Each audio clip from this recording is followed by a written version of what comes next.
नमस्कार, आप देख रहे हैं शगुन टीवी और कार्यक्रम का नाम है ज्योतिष ज्ञान। और आज हम बात करेंगे ग्रहों का उच्च का होना और नीच का होना। आपने हमेशा ज्योतिषाचार्यों को सुना होगा ना कि आपके ग्रह उच्च के चल रहे हैं, आपको शुभ फल प्राप्त होगा, आपके ग्रह नीच में आ गए हैं तो आपको अशुभता प्राप्त होगी। ये उच्च का ग्रह क्या है या नीच का ग्रह क्या है, आज हम इस चैप्टर में क्लियर करेंगे। लेकिन हाँ, आपको मैं बता दूं, कल मैंने जो आपसे बात की थी वो बात की थी दिशा बल के बारे में कि कौन सा ग्रह कब दिशा बल को प्राप्त करता है। तो एक क्विक रिकैप छोटा सा जल्दी से।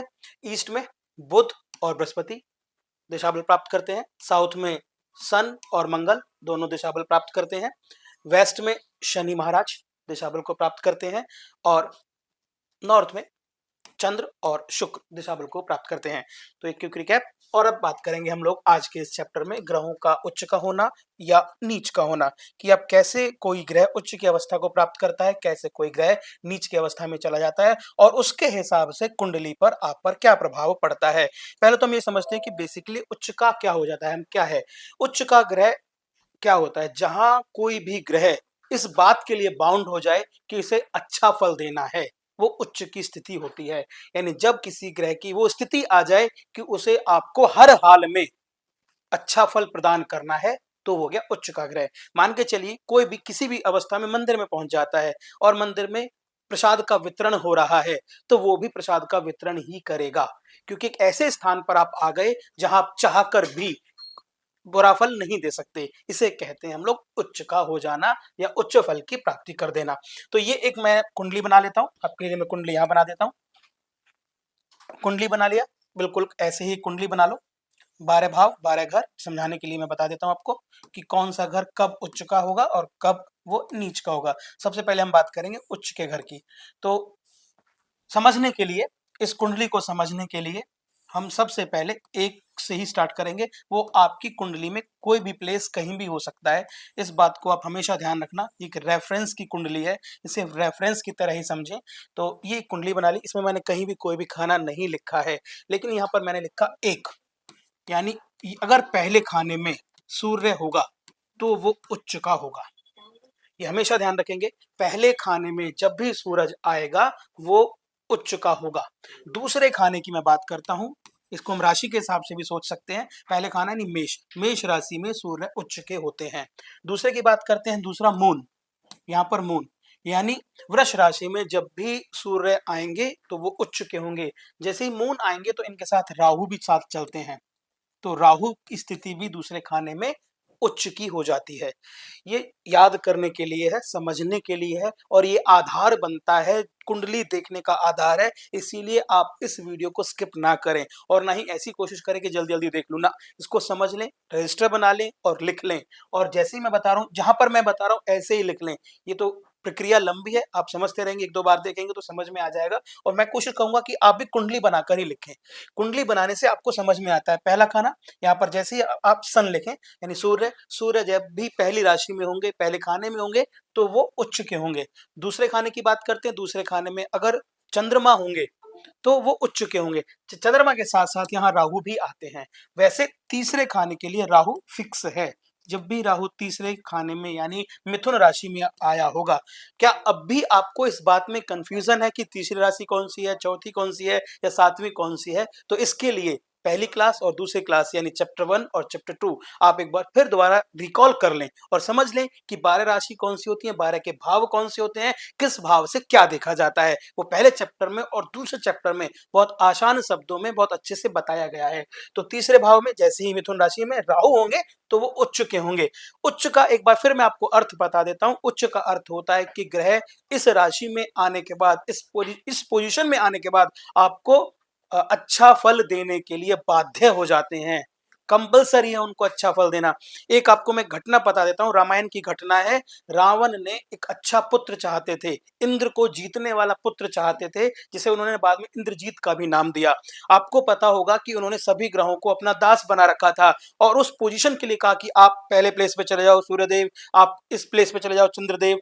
वो जो प्लेसिंग थी हर ग्रह को उच्च की दी थी रावण ने, कि ताकि इंद्रजीत जब पैदा हो तो सभी जो प्लैनेट हैं सबकी पोजीशन ऐसी हो जो उच्च का फल प्रदान करें। वो अलग कहानी है कि जिसमें शनि अपनी पोजीशन को चेंज कर देते हैं और बाद में शनि की साढ़े साती और ढैया जो भी रावण पर लगती है वो बात का विषय है। लेकिन रावण ने सभी ग्रहों को उनकी पोजीशन के आधार पर कि आप उच्च का फल देंगे, तो आपको पहले नंबर पर सूर्य को बोल दिया कि सूर्यदेव जाओ पहले नंबर पे जाके विराजित हो जाओ, चंद्रदेव आप जाइए और दूसरे नंबर पे विराजित हो जाइए, राहुदेव आप तीसरे नंबर पे विराजित हो जाइए। इस तरह जब मेघनाथ पैदा होने वाले थे तो रावण ने किया था। मतलब ये कहानी का सार ये है कि आपको ये समझ में आ जाए कि उच्च के ग्रह हमें बाध्य हो जाते हैं अच्छा फल देने के लिए। अब चाहे वो रावण के बेटे की कुंडली हो या किसी की भी कुंडली हो, ग्रहों को वहां अपना अच्छा फल देना ही देना है। मैं दो उदाहरणों के तौर पर मैं आपको बता चुका हूं।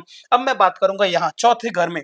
चौथे घर में अगर बृहस्पति देव गुरु बृहस्पति आ जाते हैं तो ये आपको हमेशा उच्च का फल देंगे, अच्छा फल देंगे, बहुत अच्छा फल देंगे। पांचवा फल कुछ नहीं, खाली ये ब्लैंक छोड़ देते हैं। अब बात करेंगे हम लोग बुध देव की छठी। ये बुध देव अपनी ही राशि में स्व राशि में उच्च और नीच के होते हैं। ये बुध के साथ ही पॉजिटिव है, साइन है कि वो अपनी ही राशि में, अपनी मूल त्रिकोण राशि में। अब ये चैप्टर भी मैं आपको फिर बता दूं, मैंने त्रिकोण राशि बताई थी, मूल राशि और साधारण राशि बताई थी, क्योंकि ये आधार है, आपको बार बार समझना पड़ेगा और बार बार मैं बता भी इसीलिए रहा हूं कि आपको रिवीजन हो जाए, आपको रिवाइज हो जाए। बुध देव अपनी मूल त्रिकोण राशि में ही, मूल त्रिकोण राशि में बुध देव उच्च के होते हैं। अब आगे बढ़ते हैं, सातवीं राशि की मैं बात करता हूं, यहाँ 7 नंबर तुला राशि। तुला राशि, ये अब मुझे पता है वो क्लियर हो गई होगी। यहां पर अगर शनि हो जाते हैं तो ये उच्च का फल देते हैं। शनि सातवीं राशि सातवें घर में आने के बाद उच्च का फल देते हैं। अब मैं बात करता हूं आठवीं। आठवीं में केतुदेव हो गए। केतुदेव आठवीं राशि में केतुदेव उच्च का फल देते हैं। जैसे और एक चीज और भी बता दूं मैं आपको, ये दोनों ना राहु और केतु, इनका अपना कोई घर नहीं है, ये हमेशा दूसरे के घर में शरणागति प्राप्त करते हैं। और ये हमेशा ना एक, जैसे आपने बच्चों का वो देखा होगा झूला, सीसा, ये ना एक दूसरे के अपोजिट डायरेक्शन में ही होते हैं। अगर यहाँ राहु है तो यहाँ केतु होगा, इस बात का हमेशा हमें ध्यान रखना है। जैसे यहाँ बताया ना मैंने, यहाँ 2 में अगर राहु है तो 8 में सीसा ये बना, यहाँ एक बंदा और यहाँ दूसरा, यहाँ केतु होंगे। ऐसे यहाँ अगर राहु है तो यहाँ केतु होंगे। तो ये हो गई केतु की पोजीशन। और बात करेंगे हम आगे, आगे बात करेंगे 10, 11 और 12, ये 3 घर बचे, तीनों की तीनों राशियां हो गई। जो मंगल मकर राशि में, मंगल मकर राशि में उच्च के होते हैं, गांठ बांध ले, लिख ले, रजिस्टर में लिख ले, मंगल मकर राशि में उच्च के होते हैं। 11वां ब्लैंक कुछ नहीं।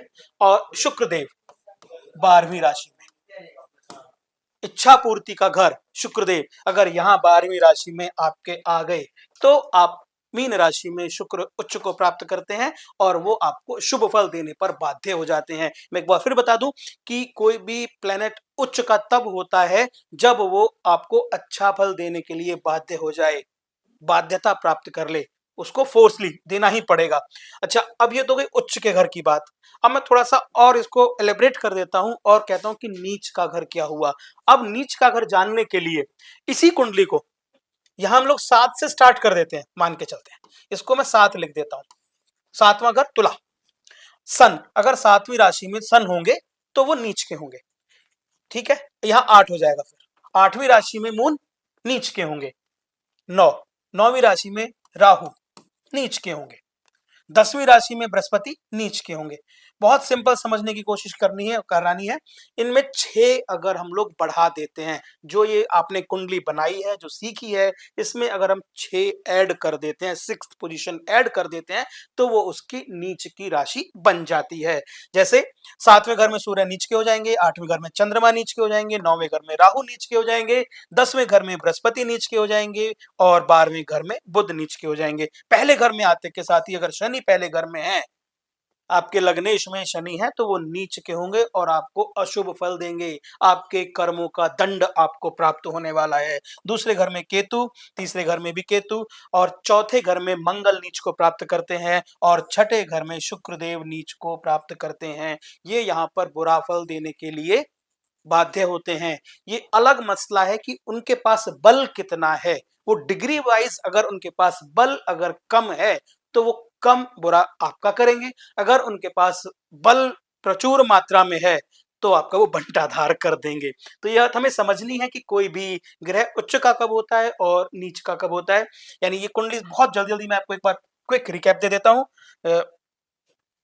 पहले घर में सूर्य उच्च के होते हैं, लिख लो आप। दूसरे घर में राहु, तीसरे घर में भी राहु होते हैं, दूसरे घर में चंद्रमा भी होते हैं राहु के साथ-साथ। दूसरे घर में चंद्रमा भी होते हैं राहु के साथ-साथ, क्योंकि राहु और केतु का कोई भी घर नहीं होता। चौथे घर में बृहस्पति होते हैं, पाँचवां घर खाली, छठे घर में बुध देव होते हैं, सातवें घर में शनि, आठवें घर में केतु, नौवें घर में भी केतु होते हैं और मकर 10वें घर में, शुक्र 12वें घर में। ये हो गए उच्च के घर। अगर इनमें 6 ऐड कर देंगे तो ये हो जाएंगे नीच के घर। 6 ऐड करने का मतलब जैसे 1 + 6 यानी 7 हो गए। सातवां 7 अगर मैं यहाँ लिख देता हूँ, सातवां घर सन, ये हो जाएगा आपका नीच का। आठवां घर मून, ये हो गया नीच।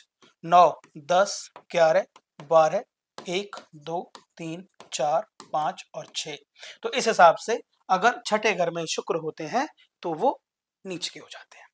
मुझे लगता है सारी चीजें आपको क्लियर हो गई होंगी। बहुत आसान शब्दों में मैंने समझाने की कोशिश की और आपने समझने की भी कोशिश की है। लेकिन फिर भी अगर आपका कोई सवाल हो, आप कुछ पूछना चाहते हो या कुछ मुझे बताना चाहते हो, क्योंकि मैं अभी समझ ही रहा हूँ, सीख ही रहा हूँ। ज्योतिष इतनी बड़ी विद्या है, इसको सीखने और समझने में बहुत दिन लग जाते हैं, बहुत समय लग जाता है। क्योंकि जितना आप इसमें वयोवृद्ध होते चले जाएंगे, सीखते चले जाएंगे, उतने आप अच्छे प्रमाणिक तौर पर, क्योंकि हम इसको डेली दिनचर्या की लाइफ में अगर जीना चाहते हैं, समझना चाहते हैं, अपने जीवन को बेहतर बनाना चाहते हैं, तो एक प्रोसेस है। और जो ये जीवंत है, ये तो माँ के आशीर्वाद की तरह जो अनवरत है, हमेशा चलता रहेगा। तो ये एक टिप ऑफ द डे भी मैं आपको आज दे दूँ, अगर आपकी बॉस से नहीं बनती है, आप अपनी कंपनी में किसी में काम करते हैं, आपके बॉस से नहीं बनती, नौकरी में परेशानी आ रही है या कुछ भी इस तरह की अगर आपको कोई भी परेशानी आ रही है जो आपके सरकारी कार्य को लेकर है, बॉस को लेकर है, नौकरी को लेकर है, कलीग्स को लेकर है, तो आप, क्योंकि जितनी भी सरकारी देने वाले देव हैं, वो सूर्य देव हैं। अगर आप सूर्योदय के समय उठते हैं और सूर्य से साक्षात्कार करते हैं, बात करते हैं कि हे सूर्यदेव, अगर मुझसे कोई भी गलती हुई है तो आप मुझे क्षमा करें, और उनको अर्घ देते हैं, प्रणाम करते हैं, तो मैं 100% आपको विश्वास दिलाता हूँ, जितना मैंने पढ़ा है, कि सूर्यदेव की कृपा आप पर ज़रूर होगी। और आप कुछ पूछना चाहते हैं तो कमेंट बॉक्स आपका हार्दिक स्वागत करता है। नमस्कार।